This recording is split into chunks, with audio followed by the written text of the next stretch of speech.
And now, it's time for Healing from Within with your host, Tony Valen.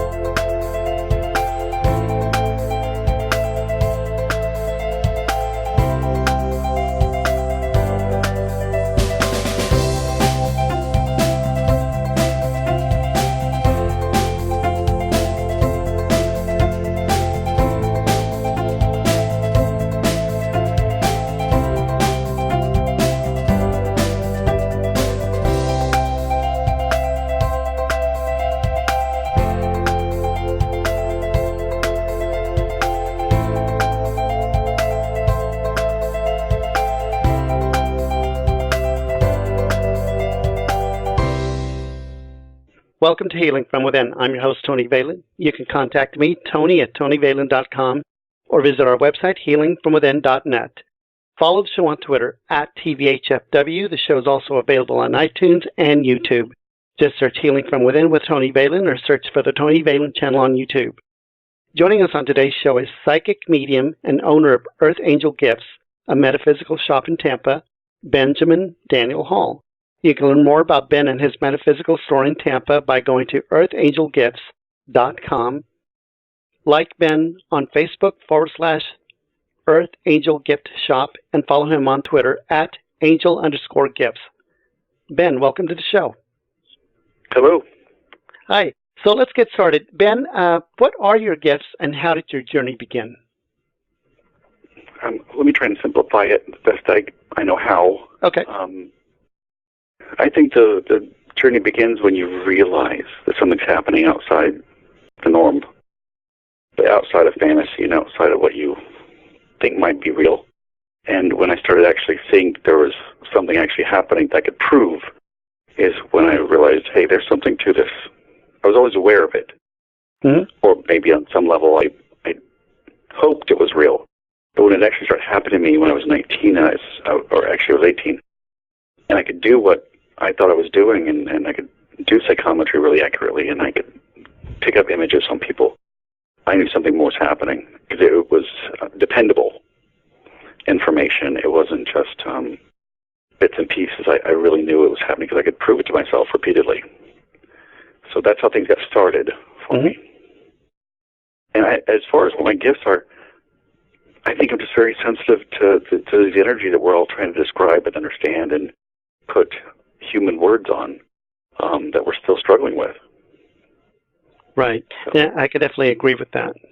So I was reading in your bio that this started for you when you were a child, and some lady came along and told you that you were a walk-in. Actually, this was at the age of 22. Is that correct? Right. Yeah, I was sitting on my dear friend Debbie Pasquotto's patio, and she used to have a metaphysical store called the Golden Key here in Tampa back in 1986. And she knew a lot of people in the community at the time, and one of her friends was just, came over and was talking to her and just looks at me and said, did anybody ever tell you were a walk-in? And I had no clue what that meant. Yeah. And I said, so how would I know walk-in? She said, well, at some point you probably had a near-death experience or might have died and been revived. And I'm like, well, I have no recollection of it, and my family never mentioned it to me, so I don't think so. And, of course, when I brought that to my mother, she's like, oh, yeah, you did. When you were 1, you choked to death on your vomit in your crib, and your father resuscitated you and brought you back. And I was like, well, hey. And I've never really thought about what that meant to me other than, maybe that is another aspect of a soul that's accompanying my body as well. And maybe at times I feel like I'm not quite myself, and I'm getting intuition. Who knows? I always say metaphysics seems to be a big gray area of learning, whether it's about ourselves or others. And I did sense this other presence all the time around me and within me, but it was hard to explain. Right.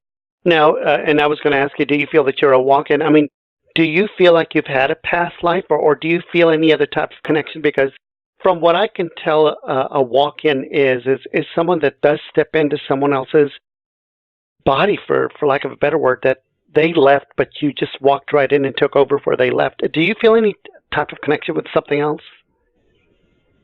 I do, and I've had past life dreams with it. I was just talking to somebody in the shop 5 minutes ago, describing how vivid they were. There was 2 of them when I was 18. It was very, very clear. Mm. And just like watching a movie. I was there, I was living it, and now it's a really strong memory of mine to this day. They're as clear as if I had the dream last night. But as far as like the definition of a walk-in, I've still tried to struggle with that definition. I wonder if I left, or who I was that the baby left in something. I stepped in. I don't know, or is somebody else here within my body sharing this? I'm still trying to figure that one out myself. Yeah, I understand that. That's a very difficult concept for me to understand as well, because, I mean, I've got all these questions flooding into my mind, thinking of, well, if he was born as a baby and then he left that body, what happened to that body? And you know what I mean? Yeah, why would that soul leave its body willingly? Because it's what right does a walk-in have to step in and take over a body? Oh. But here's the thing, and I really think you're sharing on some level, dimensional level, your body with another entity or another soul who has a job to do and is going to help you facilitate that job through you. So when I was a little baby, I would lay to one side of the bed, a little single bed. My mom would say, why are you doing that all the time? I said, well, there's a lady that lays here next to me. Mm-hmm. And there was this long brown hair. She had long brown hair. She was, I could see her as clear as day in my mind at all times. And then when I started, the intuition things started kicking in, I had even stronger visions of this lady and how she died and stuff. At the same time, I don't feel like it was one of my past lives. It's kind of odd that way. I don't understand the connection completely. It's something I'm still learning about. And let me ask you, so when you talk about this lady or you see her and you know how she died, how did she die? She was stabbed on the left side of her chest with a knife by a bearded man on the road. That is so specific. Yeah. I had a very serious fear of bearded men when I was a child. I wouldn't go near them. Yeah, I can imagine that and vomit. And you know me, and I'm a pretty practical person. I judged it even as like, well, is this my imagination? Or I have a little weird phobia against bearded people, and but it was, I could always connect it with that vision of that past life. Wow. Or this walk-in's life. I don't know which it was. Who knows? And the more important thing, of course, is what's the task. Yeah. And why is this empty part of my existence as well? Has it improved my intuition? Has it given me more Who knows? Yeah, Who absolutely. knows? But I'm trying to work with it. Yeah. Hey, and on your bio, you also stated that your psychic ability started at the age of 5. Did you ever share anything with your parents about those events? What was happening to you at that young age, or do you even remember? I did. Well, yeah, I do, and I did. Because at the young age, it was just these flashes that would kind of overwhelm you, and you didn't have any control over it at all. So I remember, being probably 8 or 9 years old, run go-karts, and I saw my little brother driving this go-kart over into this creek. And I turned to somebody and I said, whatever you do, don't let my little brother, who was probably about 7 or 8, drive the go-kart, because he's going to flip it right over in that creek. It wasn't 4 minutes later. They put him on it, and I'm like, no. Drove it straight over into the creek right where I pointed. Wow. And the vision was so clear to me. And but you're a kid. And so you're a child, so it's speculation. It's your imagination. And a few other things like that happened where I made it. I even marked things on calendars. And it kind of went from there, but I never connected the dots. It was very random. Yeah. And you probably now as an adult, and you think back on those times, and now you begin to realize that it somehow made sense. It was all events. Oh, they're prophetic, yeah. Yeah, absolutely. Yeah. When you started sharing past life dreams and showing off your psychometry skills while you were in school, how did that affect your school life or your social life? Did other kids fear you, or how was it for you? No, I suddenly got really popular. Really?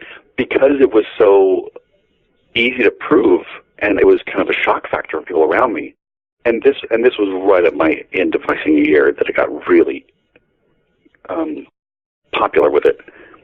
People would bring pictures to me and hold them down, and who do you see? And I would describe them in detail. I don't remember ever missing, and I'm sure maybe I did.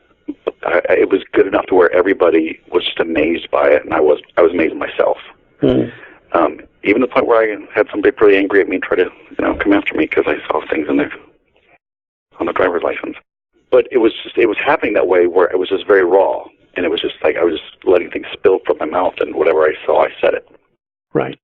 I'm older. I've got filters now. Right. Right. And that's the thing about it is that that's the one thing I was thinking in my mind about you showing people these skills of yours and letting people know that you could do this. Some of them, were they afraid that you would, look at their dirty laundry, so to speak, and tell their story? Yeah. So a little, but think of it this way. We live in a world of fanciful movies and shows and things, but back in the 80s, it wasn't as popular, especially in the media. So everybody knew about it, and everybody talked about these things, and if somebody said, oh, I'm this and I'm that, nobody ever proved it. I was proving it at such a young age and didn't have a title for myself and wasn't trying to say I was somebody. I was like, watch this, guys. And I would do it. And I think that's what made everybody kind of drop their jaw. And it literally was like the last 5 months of high school. I'm thankful for that because I got to go out, on a big drum roll. Right. And leave school. But, and I just got to have fun with it. It became a lot of fun. Yeah. And explain to the listeners what psychometry skills are. To me, it's when you pick up on the energy vibrations of an object. But here's the gray area. I also believe we get information from other directions. We're multidimensional beings. So when I'm holding somebody's key and I'm seeing them opening a door, and right when I see them open a door, I feel what they're feeling.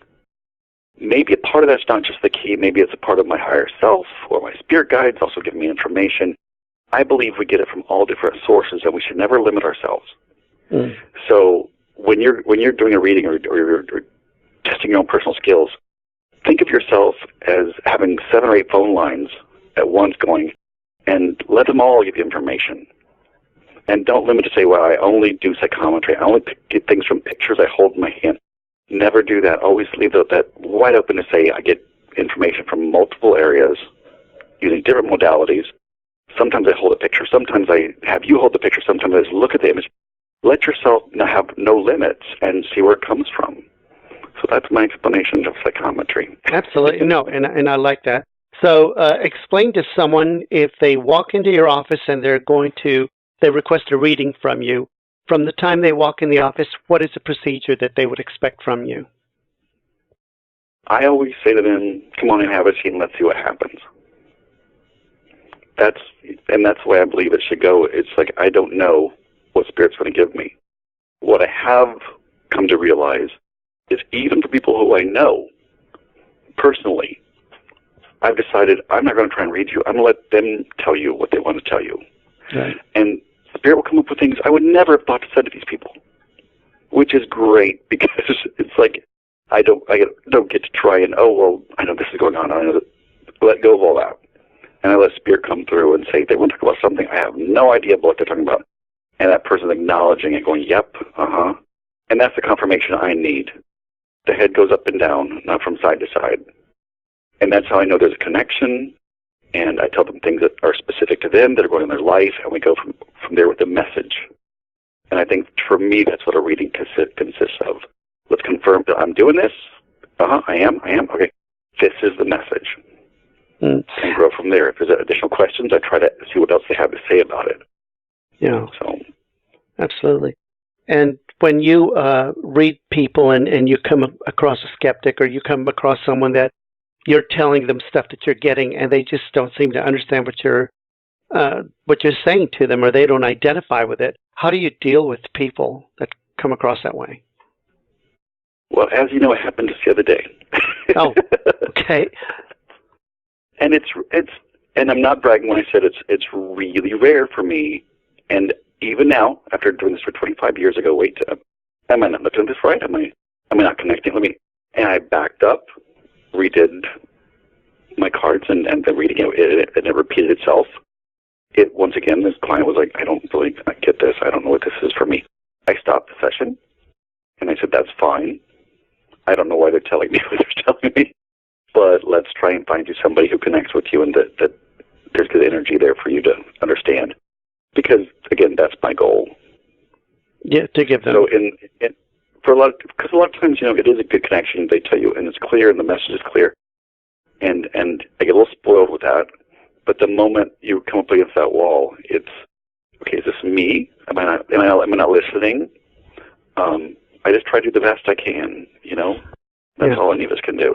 Absolutely. And do you think people actually are responsible or affect the way a reading will go? I mean, do they have the ability to block someone from reading them?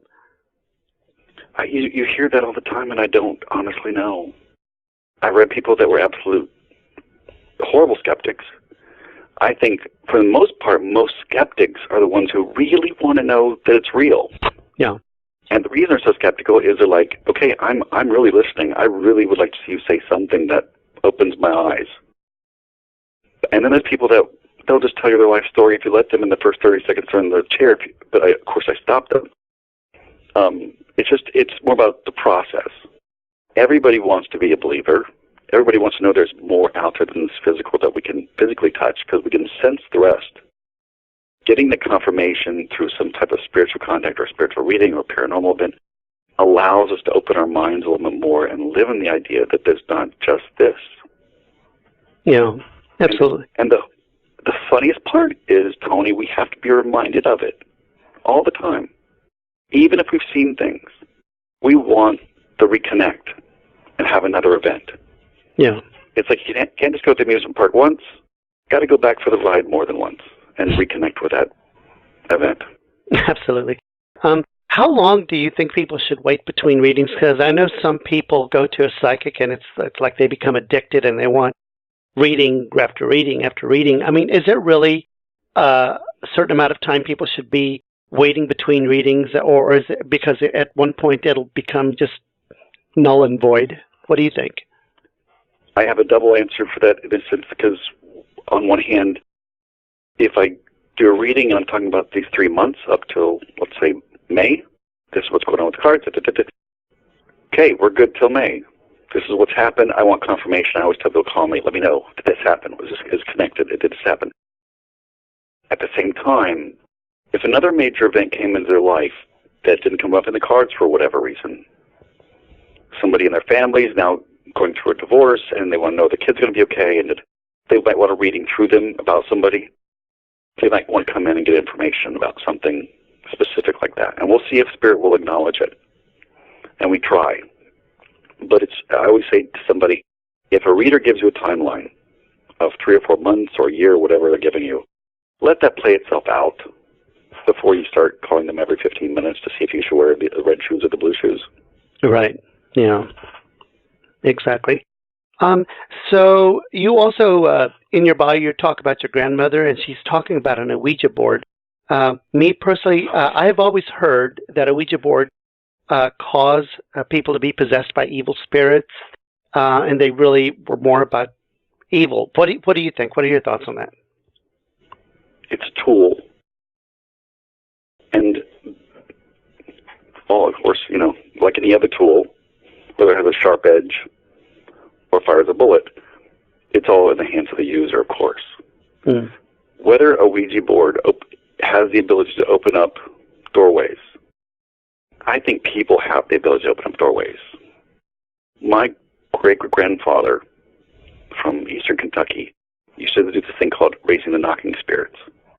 Mm-hmm. So, and how he would do it is he'd go over to a wall, preferably in somebody's house he didn't like. Okay. He'd place his hand on the wall, focus all the negative energy that he's feeling in that moment, and see a doorway open, and he'll knock on the door. And from that point on, it's knocking all the time, usually in the middle of the night. And again, opening a doorway. We're all capable of it. Just the way when we leave this world, we can leave a doorway for us to pass back through as spirits, or for other things to pass back through. That's just the way it kind of works. Got it. So it's really about the person and not necessarily the tool. Exactly. We all have our amazing abilities, and the physical objects in this world, whether it be wands or cards or little plastic planchettes from Warner Brothers on a board with some letters on it, we give it the power to be anything other than what it is, which is pressed fiberboard and a piece of plastic. Yeah. Do you think that for anyone wanting to do like readings or connect with spirit, either using Ouija boards or tarot cards or whatever, do you think that it requires training or some type of skill before anyone should attempt it? In other words, is it dangerous to try to meddle into a world that you may or may not understand? I think it's all individually laid out. It's just like, I think it comes from a part of our creative self. Sometimes we're really focused on the creative part of ourselves. It flows easily. Other times it takes a lot more work. Some people have a direct connection to their creative self, which whether it's singing or dancing or playing music or intuition. Others have to really work on it and build it up and create the kind of like the scaffolding to support their beliefs. And some of us just step out of the gate and do it. But as far as the fear part, you could never allow fear into that mix, whether you're writing music or poetry or your intuition. Fear destroys your creative flow, allows all those dark thoughts in, and with intuition and spirituality, it's almost like you're sending out a signal through that doorway that you create within yourself, saying, here I am, and you don't always want to do that. Yeah. Does that make sense? Yeah, absolutely, it does. How do you protect yourself from evil forces or evil spirits when you're doing readings? Well, I'm just a badass. Oh, is that it? There is no, you don't go through any? No. Nope. No, I'm good. Really? Isn't that horrible? No, I'm just interested because... I'm just horrible. Did you prepare for this? Yeah, I sprinkled holy water everywhere. No. Really? No. I do these meditations all the time. They're like the 12-second meditations. Uh-huh. And it's not for any other reason other than I enjoy the trip. Really? I enjoy clearing myself, illuminating my inner self with white light and letting love flow through and visualizing beautiful white wings come up out my back. And I feel this lifting me through I do that all the time. And it's not to clear me of all negativity because I don't believe in that personally. Mm. I believe if you're the light, the darkness does not attach itself to the light. Really? And I also... that's physics. I also know that you do investigative work with paranormal people as far as, ghost tours and whatever. Aren't you ever afraid that you'll walk into something that'll attach itself to you, something you may not understand? Mm-mm. Not at all. No, for that very same reason. That you don't believe in? No. Oh my gosh, no. No. Illuminate yourself with such a light from within that simply the darkness cannot attach to you. It can't touch you. Yeah. Be that light. Absolutely. And I agree with that. It makes a lot of sense. Of course, it's easier said than done, but I have to tell you that is the God honest truth, that if you believe that nothing evil can touch you and that you are the light, you don't have to go through all the ritual stuff because you live it every day of your life. And that's what you're telling me. Is that correct? Yeah. Getting back to my lovely friend Debbie Pasquotto, told me many years ago, because I told her I had night terrors in my dreams, and so did my older brother. We constantly would have these dreams about something horrible, dark coming after us in our dreams. And she said, Ben, the next time that happens, you clear yourself in your dream, you bring all the love and light and peaceful mind that you can absorb and release from your center and feel that flow toward that darkness. And I actually remember the last dream where that happened, and it flowed so easily, and I've not had the dream since. Mm. Whether that's some Freudian who knows what, or something actually manifested and took place in that moment, it was a tool that works to this day. So if I go into a place that has history of hauntings and it's spooky and it's dark, I can illuminate myself with such love that you go from being scared to death of nothing, or you can illuminate yourself and feel very comfortable in that moment, and anything else that's there that should not be there won't be there. Mm. And does that also, say that you're investigating, so you want to communicate with this thing. By doing what you're doing, would that stop the communicating part of it? Right. Don't turn on the light. Okay. I have it in your back pocket like a big flashlight. Huh. And so because you're trying to keep yourself calm and open. And as a medium, always trying to pick up on other things. And that, to me, that light is overwhelming. So I want to keep it where I can use it. And I'm doing recording, I'm doing other stuff, but keeping myself calm and not letting fear. Because when you're in a dark place, naturally you're going to be a little spooked. Right. But you keep yourself centered and calm. If something was to get out of hand, something was to touch me or come into that space and make me incredibly uncomfortable, if I were to whisper in my ear, that I would illuminate myself. It's like, oh, party's over.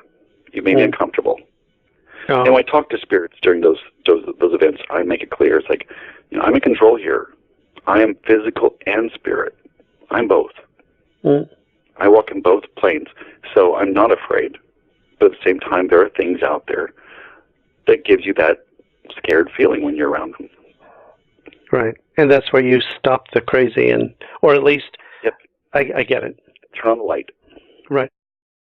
What are your preferred tools for doing what you do? Like for me, I'm partial to crystals and candles. They seem to help me and make me feel comforted and relaxed and able to communicate better. Do you have any certain tools that you use? Everything. Okay. I'm not being funny. Literally, I get to where if I'm doing something to, let's say, improve a situation or any kind of ritual work where I want peaceful and nice vibes to go out, I'm going to grab one of my crystal quartzes. Oh, I have a rose quartz I like to use sometimes. I'm going to get a white candle that I have over here in this whole thing. I'm going to write a little poem about it. Oh, I found this stick on the beach that I like to put in the center. It's what spirit is kind of guiding me to add these physical objects that all resonate with energy in the physical plane. Mm-hmm.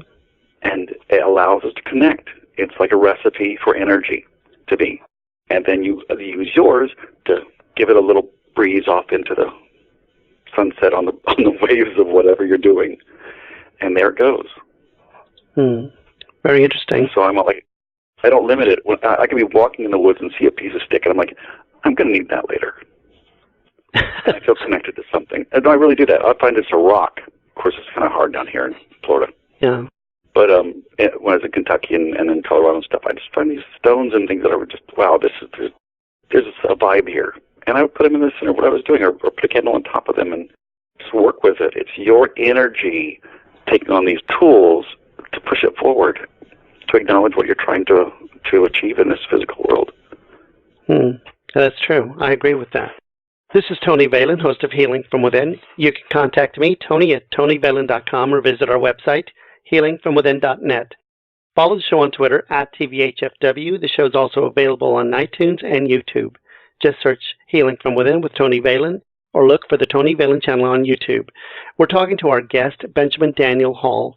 You can learn more about Ben and his metaphysical store in Tampa, Florida, by the name Earth Angel Gifts, by going to earthangelgifts.com, like Ben on Facebook /Earth Angel Gift Shop, and follow him on Twitter at angel_gifts. Ben, you use tarot cards, or you just told me that you use different tools, but I've seen you that you use the tarot cards. Do you have any other tools that you like to use? I mean, I know you said that you use almost any tool, but I kind of feel like you gravitate towards the tarot cards. Is that true? Or I do. Yeah, no, I really do. And because it's like, pictures say 1,000 words, right? Yeah, yeah. So, and like I always say, that's created a language between me and spirit, where I'll get images and I'll get little feelings and connections and little flashes. And then I have to try and explain that. Well, the cards give the rest of the story. So so what's evolved over the years is this form of tarotmancy where I'll be like, this is about your love life, and this is at the base of it, this is at the sides, and they'll show me what to do. And then cards will touch for a reason, and I'll tell that story through the cards. And no two are ever the same, which I think is interesting. I like how I've learned to let go and just let it. I don't judge what card's coming next. I'm just going as they're showing me. I'm drawn to this because it's red behind it. And all that happens very quickly in your mind. Just like when you're receiving messages from Spirit, it tends to happen really quickly. Yeah. So the tarot that I've used, the same type of deck since I was about 22 years old, it's always has worked for me. Tends to, on some level, talk to me. So that's what I do. Yeah. You also mentioned in your bio that you did a lot of traveling and you did some TV appearances while you were in school. Can you tell us a little about that part of your life? Well, sporadically, I would pop up on news events, like morning show here in Tampa with some of the local news people doing my readings of it, mediumship with that, and then, of course, up north when I was in college, the same thing.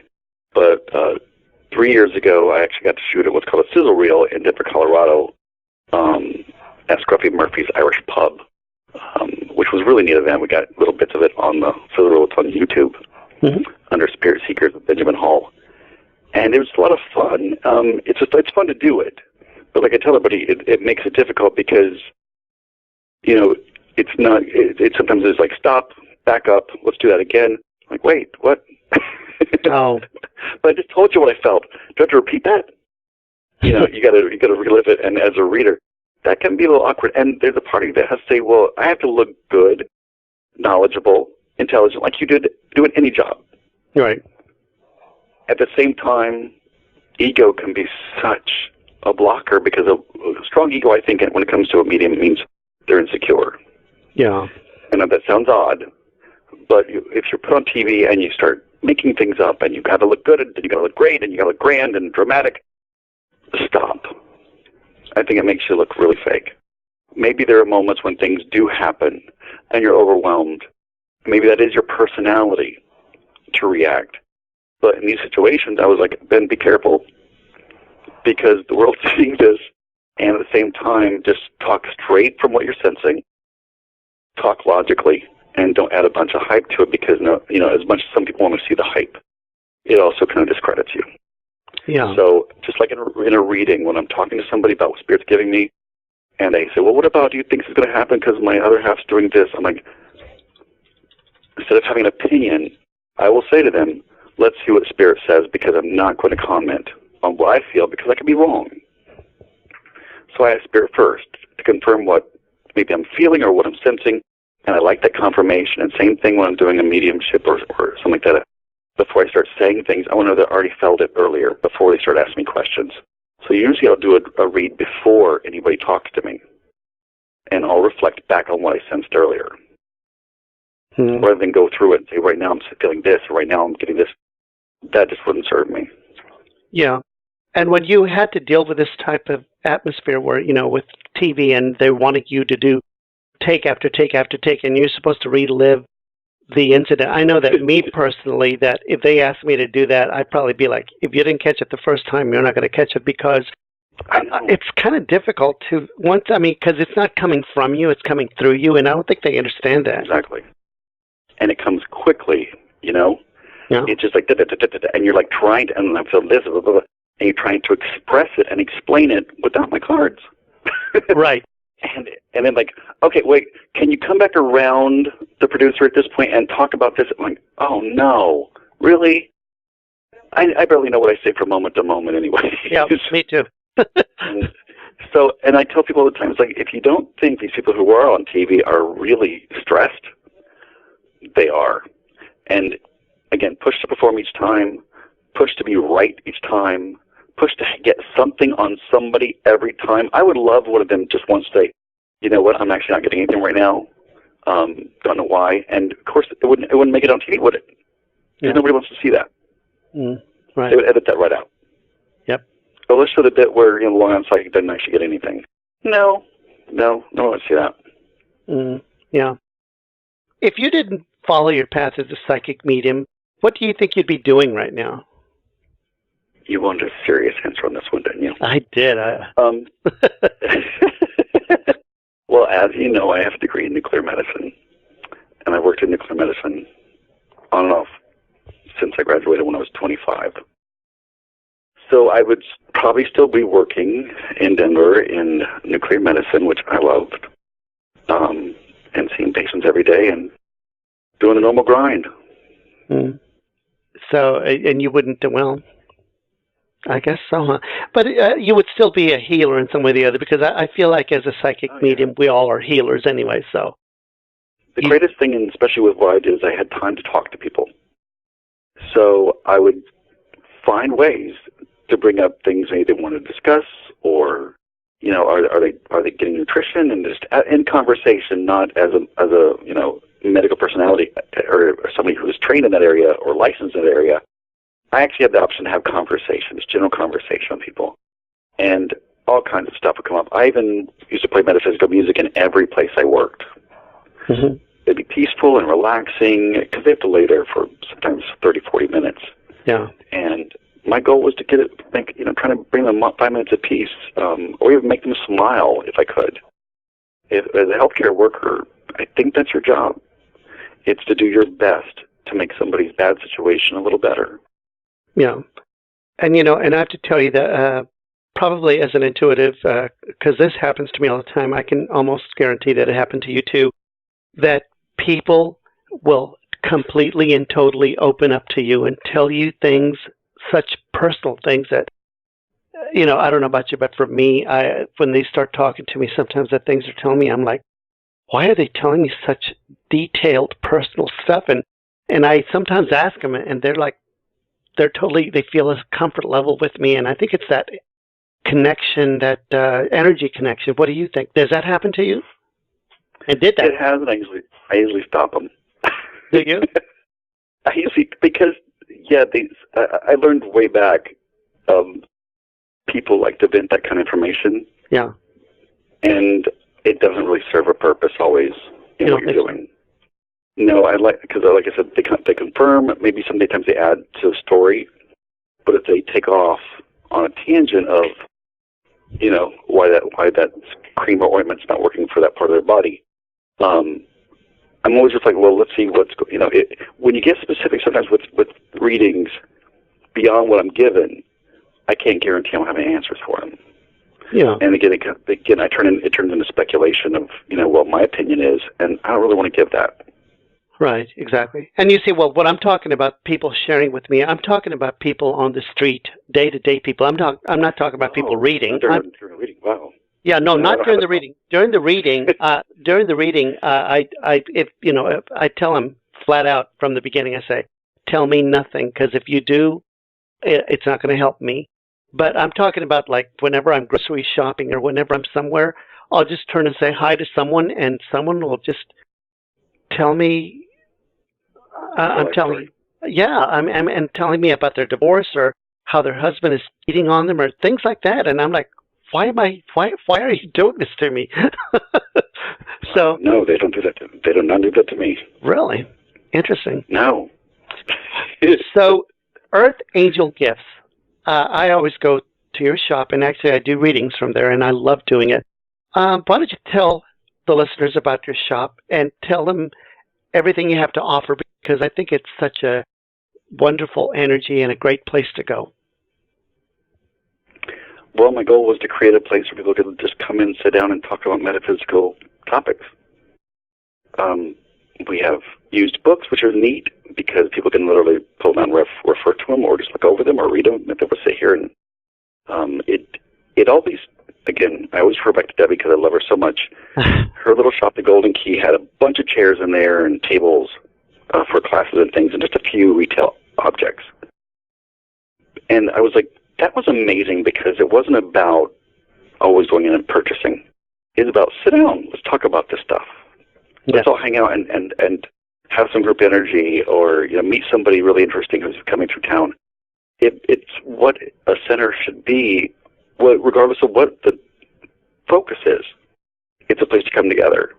And that's what my idea was for this, is we do have some retail, and I have amazing Coventry candles, which I believe in and love. But I let people come in here and ask questions and sit down and talk to me, and not get any of my personal garbage, but let me help them getting information. It is not about coming in here and paying for readings every time they walk in the door. And we've all been in different stores that either the owners were too busy because retail is just too overwhelming. People on the counter were the kids they hired just to ring up sales.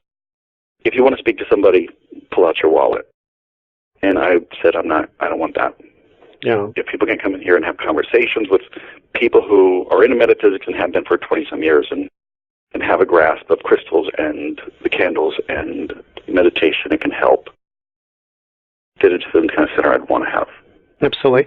How did you choose the name for your store?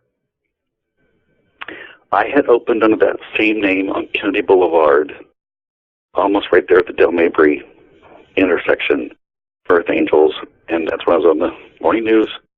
And it was full of angels. It was very light and airy in a place you felt safe. Metaphysical centers or places or shops don't always feel that way because you walk in and there's lots of purple and there's crystals hanging everywhere and all kinds of different objects on the walls that maybe everybody, because of religion, is not comfortable with. I said, let me take this another direction. Let's just make this a very comfortable place where they're not overwhelmed when they walk in the door with anything. It's just as a safe place to come sit down and talk. Yeah. What type of events do you have at Earth Angel Gifts? We offer free meditation classes. We have special guests from all over the Bay Area. Tomorrow we're having attunements here with Karn, who is known throughout the Bay Area. Wow, now you caught me off guard. We have a local medium. We have a local medium who's here the first Thursday of every month, who's just amazing, which books up really quickly. It's just, as I'm getting more people in, we're trying to put things together like aura photography. We're trying to have the aura photography every couple of months, which is a blast. She's been doing it 21 years, and she gives a little reading with the aura photography as well. It's just a lot of fun to have these events that give so much back to people, and that's what I like to see. Yeah. Whatever we do here, I'm hoping people get a lot out of it, and it's affordable and not ridiculous, because it shouldn't be like that. Yeah. I probably won't have any authors in my store anytime soon, but I'm going to have amazing local people and guests, even like my friend from Atlanta, Georgia, Carl Woodall, who come down and is planning to do classes. And these people are just amazing, and they're doing it so reasonable and making it so easy for people who want to do it. Absolutely. So that's what I believe in. Yeah. And when I go into your store, of course, the focus for me are the crystals, candles, and incense. Those are things that I just love, and you do offer. Can you tell us, or tell me at least, so the listeners can hear, what are the benefits I can get from the candles and the crystals and incense? Once again, they're awesome tools, but to me, there's a science behind it. When you burn a specific incense like sandalwood mixed with some lavender, you're actually giving off an energy, a vibration from the release of those particles into the air that actually affects our olfactory nerves, that stimulates parts of our brain, that puts us in a relaxed state. There's so much science to it. And the essential oils are also in the candles that are made from Coventry. The herbs are in the candles from Coventry. These are all amazing tools, and they're made in the right way to help do what they're meant to do. So if you come in, with a clear, open mind, and you're willing to work with yourself and add these tools into the mix, you'll get great results. If you think you're going to wave an incense wand in the air and money's going to fall out of your butt, well, it doesn't work that way. Right. Yeah. But that's what people hit you with when they let's say, I'm being skeptical. No, you're being ridiculous. We didn't ride into work on a broom. Right. These are tools. And when you look at the science of quantum physics and how energy is manipulated by our thoughts and how by our focus, on an atomic level, it's happening in metaphysics. And ever since Madame Blavatsky said everything is based on energy, in a time when everybody said, no, everything's based on matter, we found out it's based on energy. Everything is. It's all energy holding things together and moving and changing our world. And we're made of energy. We focus our energy that we want to manifest and make happen in our world. We add tools into the mix and we make it happen. And we have to believe in ourselves to do that. Yeah, definitely. You have to love yourself. Yeah, that's to believe in yourself. Yeah, because I mean, if you're not your own cheerleader, who's going to be the cheerleader for you? Exactly. You can always get enough skeptics and people. Critics. Yes, thank you. I agree. So, where can people go to learn more about you and Earth Angel Gifts? Give us all the information as far as websites, social media. Where can people go? Well, one of the first things they should do is call the shop. Okay. And what's that number? 813-932-6459. 813? 932 6459. Those are our numbers for the shop. So yeah, Earth Angel 813 932 6459. 6459. Perfect. Thank you. and when they go to earthangelgifts.com, it's a great way to see what's going on, who are local readers that we can bring in from time to time, and they're all guests here at the store. So we don't always have just lots of readers sitting around waiting to get people come in the door. It's great to call here and say, I'm looking for somebody who does tarot. I had somebody who passed over recently. I'm looking for a medium who really does well with people who passed over. It's great people are specific enough so we can try to guide them in the right direction, because everybody here is amazing. But people here do specialize in certain things, but they do a lot of different things. So we just give everybody options. Or maybe they want to see somebody's picture online and go, you know what, that person, I like their eyes. I want them to read for me. Who knows what clicks in your own head? But that's what we kind of put out there. So, and also on the Facebook that you mentioned earlier, I'm always trying to update, add photos, add new items. And on Twitter, we're doing the same thing. On Twitter, I'm adding new images with jewelry we get in, or I'm doing the thing with tarot of the day, what's going on kind of thing. So just trying to get out to people to stay connected. And if they want to give us their email address, we'll also send them newsletters through email. And not every day or anything, or not with coupons, but about once a month, we'll send out a little newsletter out, tell them what's happening for the month. That's wonderful. So what are your plans for the future, Mr. Hall? Oh, wow. Well, I plan on doing a lot more farming at my house. Hey. And the shop will evolve. And I'll let the universe guide me and say what's next. I don't know. I say the door's always open.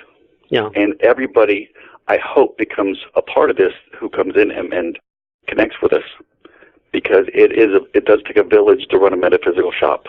It really does. It really does. If it's about one person, it somehow seems uncomfortable. Yeah. And I want it to be about several people and several energies making this really happen, and everybody being comfortable with that. Well, wonderful. Well, Ben, I want to thank you so much for taking time to talk to us about your life, your gifts, and your business.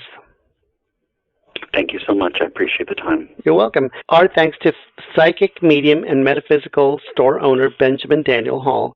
You can learn more about Ben by going to metaphysical store website, earthangelgifts.com. You can like Ben on Facebook /Earth Angel Gifts Shop and follow him on Twitter @angel_gifts.